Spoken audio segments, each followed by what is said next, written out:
प्रियो, मैं विश्वास करती हूँ कि आप प्रभु यीशु मसीह की दया से बिल्कुल भले चंगे होंगे, ठीक से होंगे। हम आपके लिए वचन से पढ़ेंगे लूका की पुस्तक 10 अध्याय उसका 13 और 14 पद। हाय खुराजीन, हाय बैतसैदा, जो सामर्थ के काम तुम में किए गए, यदि वे सूर और सैदा में किए जाते तो टाट ओढ़कर और राख में बैठकर वे कब के मन फिराते, परंतु न्याय के दिन तुम्हारी दशा से सूर और सैदा की दशा अधिक सहने योग्य होगी। जी मेरे प्रिय, बहुत से लोग हमारी ज़िंदगी में ऐसे होते हैं जिनकी बातों की हम कोई परवाह नहीं करते। वो क्या कह रहे हैं, क्या नहीं कह रहे हैं, हमको उस बात से कोई मतलब नहीं होता। हम एक कान से सुनते हैं उनकी बातों को, दूसरे कान से हम निकाल देते हैं। पर बहुत से लोग हमारी ज़िंदगी में ऐसे भी होते हैं कि जिनकी एक एक बात की हम परवाह करते हैं और ध्यान देते हैं कि वो हमसे क्या कह रहे हैं। और बहुत से लोग ऐसे भी होते हैं हमारी ज़िंदगी में मेरे प्रियो कि जिनकी बातों की हम परवाह ना करें, हम इतनी हिम्मत नहीं कर सकते। उनकी बातों को हम नज़रअंदाज कर दें, हम इतनी हिम्मत नहीं कर सकते। We cannot afford to ignore some people in our lives. जैसे कि अगर आपके बॉस ने आपसे कहा कि आज मीटिंग है शाम को, थोड़ा सा रुक के जाइएगा, सो हमको रुक करके जाना ही है। हम उसकी बात को बेपरवाह नहीं कर सकते, हम उसकी बात को इग्नोर नहीं कर सकते। अगर हमारे बच्चे के स्कूल से मैसेज आ जाए या कॉल आ जाए कि हमको कल सुबह जा करके प्रिंसिपल ऑफिस में प्रिंसिपल से मुलाकात करनी है, तो हम जहाँ कहीं भी होंगे हम समय को निकाल करके हम ऑफिस पहुँचेंगे और हम प्रिंसिपल से जा करके वहाँ पे मुलाकात करेंगे, क्योंकि हम उसकी बात को इग्नोर करने की हिम्मत नहीं कर सकते, हम उसकी बात को टालने की हिम्मत नहीं कर सकते। अगर कोर्ट से समन आ जाए, अगर कोर्ट से बुलावा आ जाए कि हमको कोर्ट में पहुंचना है मेरे प्रियो, सो देन हम उसकी बात को इनकार करने की, उसकी बात को इग्नोर करने की हिम्मत हम नहीं कर सकते। सो बहुत से लोग होते हैं जिनकी बातों की हमको परवाह नहीं होती, वो क्या कह रहे हैं क्या नहीं कह रहे हैं हमको उससे कोई मतलब नहीं। बहुत से लोग होते हैं जिनकी बातों को हम अहमियत देते हैं और वो क्या कह रहे हैं वो मैटर करता है हमारे साथ में। पर बहुत से ऐसे लोग होते हैं जिनकी बातों को हम इनकार नहीं कर सकते। We have to listen to them, हमको उनकी बात को इज्जत अपनी जिंदगी में देना पड़ता है। पर मेरे प्रिय, आप संसार के लोगों को कैसे भी लेके चले वो एक अलग बात है। हम किसी भी कीमत में परमेश्वर की किसी की बात को हल्के से नहीं ले सकते और हम बेपरवाह नहीं हो सकते और हम उसको अपनी जिंदगी में टाल नहीं सकते, हम उसको अपनी जिंदगी में इग्नोर नहीं कर सकते। जो कुछ परमेश्वर का वचन हमसे कह रहा है, जो कुछ परमेश्वर के वचन में लिखा हुआ है, जो कुछ परमेश्वर हमसे कहते हैं, मेरे प्रिय, हम उस बात को इग्नोर नहीं कर सकते, हम उस बात को टाल नहीं सकते। हमको अपने जीवन में परमेश्वर के वचन को सबसे ज्यादा अहमियत देनी है, सबसे ज्यादा अहमियत देनी है। हम भले किसी बात को, किसी लोगों की बात को परवाह करें या ना परवाह करें, पर मेरे प्रियो, हमें अपनी जिंदगी में परमेश्वर के वचन को इज्जत देना है। हमें अपनी जिंदगी में परमेश्वर के वचन को एक ऊंचे स्थान के ऊपर रखना है और हमारे अंदर एक पवित्र भय होना चाहिए परमेश्वर के वचन के प्रति। एक भय के साथ में हम कोई परमेश्वर के वचन को लेना है, नहीं, ये परमेश्वर का वचन है, ये परमेश्वर का वचन है। अगर इसमें कुछ लिखा है तो हमको उसको ध्यान से देना जरूरी है। आप देखिए मेरे साथ में एक वचन को, नीति वचन उसका 4 अध्याय उसके 20 से 22 पद को हम देखेंगे। यहाँ पे क्या लिखा हुआ है, प्रोवर्ब्स 4:20-22।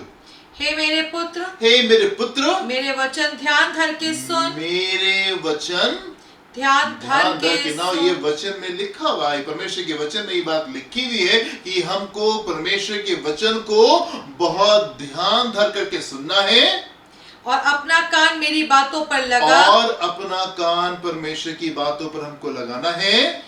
इनको अपनी आंखों की ओट ना होने दे, अपनी आंखों से हमको हटने नहीं देना। हमको परमेश्वर के वचन को बहुत ध्यान से सुनना है, क्या परमेश्वर कह रहे हैं, बहुत ध्यान से बातों को सुनना है और परमेश्वर के वचन को अपनी आंखों से अलग नहीं होने देना है। जी, वरन अपने मन में धारण कर, अपने मन में अपने, जब हम परमेश्वर के वचन को पढ़े हमको उसको पूरी अहमियत देनी है और उसको अपने मन में धारण कर लेना है।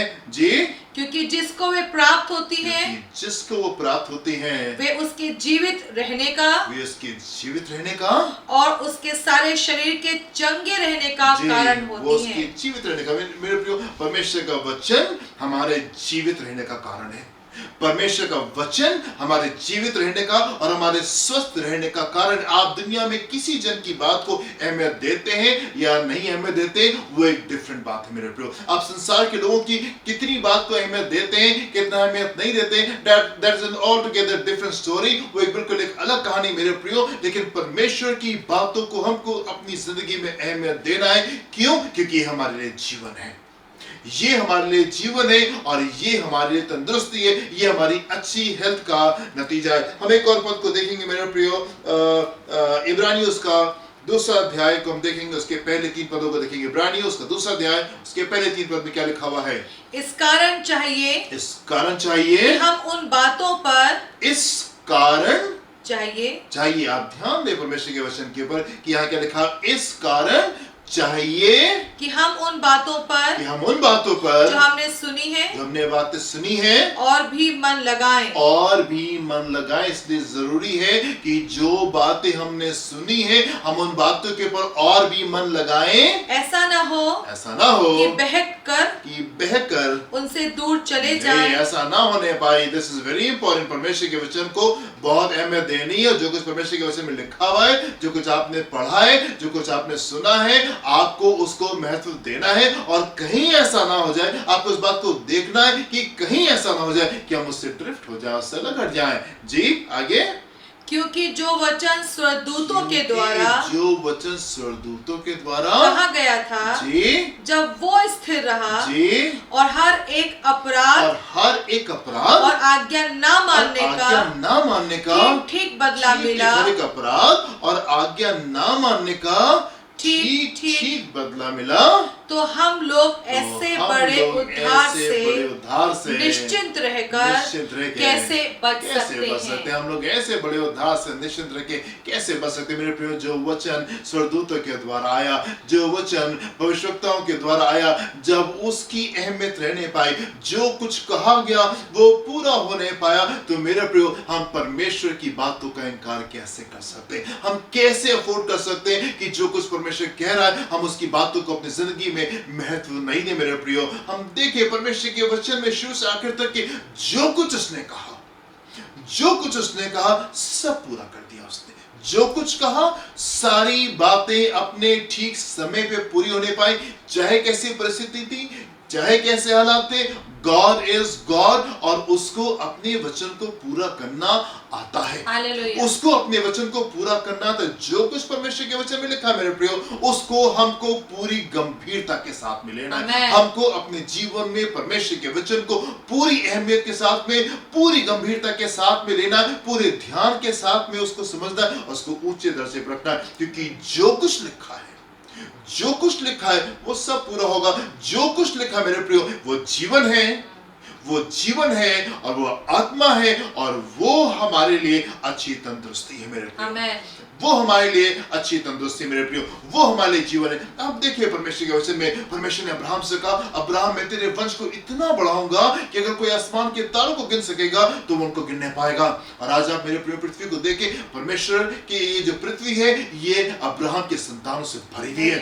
आप देखिए पृथ्वी को मेरे प्रियो, ये पृथ्वी अब्राहम के संतानों से भरी हुई। क्यों? क्योंकि परमेश्वर ने कहा था और उसने इस बात को पूरा कर दिया। बहुत बड़े बड़े राजा आए, बहुत बड़ी डायनेस्टीज आई, बहुत बड़े बड़े शासक खड़े हुए, पर आज वो गायब हो गए। कहाँ है उनका परिवार? कहाँ है उनके बच्चे? कहाँ है उनका घराना? कुछ नहीं पता। बहुत बड़े बड़े राजा थे, बहुत बड़े नाम थे, अपने समय में बहुत बड़ी शख्सियत थी, पर आज वो गायब है। परमेश्वर ने अब्राहम से कहा था मैं तुम्हारी संतान को ऐसा बढ़ाऊंगा। और आज आप देखें कि पृथ्वी जो है वो परमेश्वर के संतान से भरी हुई है। हालेलुया। परमेश्वर ने शाऊल से कहा, शाऊल मैंने तुमको रिजेक्ट किया, मैंने तुमको अस्वीकार किया और मैं तुमसे राज ले लूंगा। और अपने समय पे परमेश्वर ने उसके राज लेकर के और दाऊद को दे दिया। उससे राज ले लिया, उठा करके दाऊद को दे दिया। क्योंकि परमेश्वर ने कहा था शाऊल ने अपने जीवन में परमेश्वर के वचन को अहमियत नहीं दी।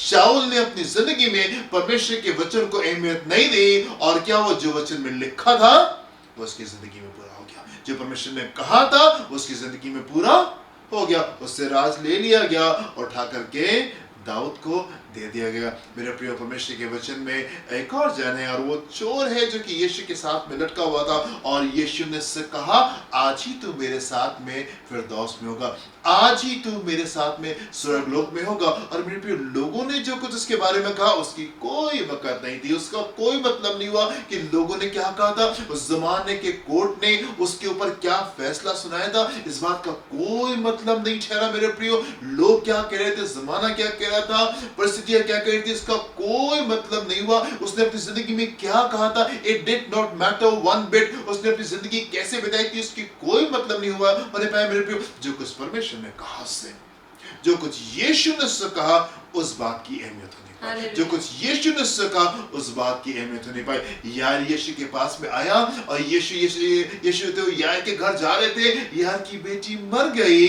जो कुछ यार के घर वाले कह रहे थे उसकी वक़्त नहीं थी मेरे प्रियो, जो कुछ यार के रिश्तेदार कह रहे थे, जो कि उसकी परिस्थितियां कह रही थी, जो कि उसके हालात कह रहे थे, उससे कोई मतलब नहीं था मेरे प्रियो। जो यीशु ने कहा वो इम्पोर्टेंट था, जो यीशु ने कहा वो इम्पोर्टेंट था मेरे प्रियो। सो मेरे प्रियो हमें अपने जीवन में परमेश्वर के वचन को अहमियत देनी और उसको बहुत ऊंचे स्तर के पर रखना है, उसको बहुत ऊंचे स्तर के पर रखना है, बाकी किसी और बात से कहीं ज्यादा, बाकी किसी और बात से कहीं ज्यादा, किसी चीज का परमेश्वर से और उसके वचन से कोई तुलना नहीं है।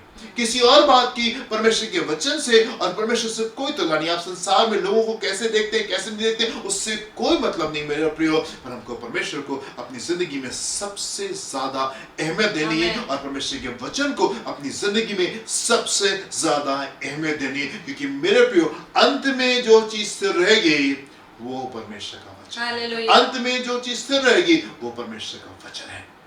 ये आंखों को बंद करेंगे और हम प्रार्थना करेंगे। हम प्रार्थना में जाएंगे। पिता परमेश्वर, जबकि आपने हमेशा अपने वचन को सबसे पहला स्थान दिया है, तो प्रभु हम अपने लिए अपने प्रियों के लिए प्रार्थना करना चाहते हैं, हम सबकी मदद करें पिता परमेश्वर, आपके वचन के अनुसार चलने के लिए, आपके वचन के अनुसार जीवन को व्यतीत करने के लिए हमारे सारे प्रिय लोग प्रभु जी वचन की महत्वपूर्णता को अपने जीवन में समझने पाए। इस क्षेत्र में कोई भी जन लापरवाह ना हो, एक कान से सुन के दूसरे कान से निकाल ना दे, परंतु इसके अनुसार अपने जीवन को बदलने वाला होने पाए। अब वो आप मदद करें, क्योंकि जिन्होंने आपके वचन को ग्रहण किया उन्होंने जीवन पाया और बहुत आयत से पाया। पिता मैं चाहती हूँ मेरे लोगों के जीवनों में, मेरे सारे लोगों के जीवन में आपका वचन प्रथम स्थान पे आने पाए, क्योंकि ये वो बातें हैं जो आपकी ओर से हमारे लिए रखी गई। इसको ऑनर करने के लिए मेरे लोगों की सहायता करें। इस प्रार्थना को हम यीशु के नाम से मांगते हैं। आमेन, आमेन, आमेन। प्रभु आपको आशीष दे। God bless you. जय मसीह की।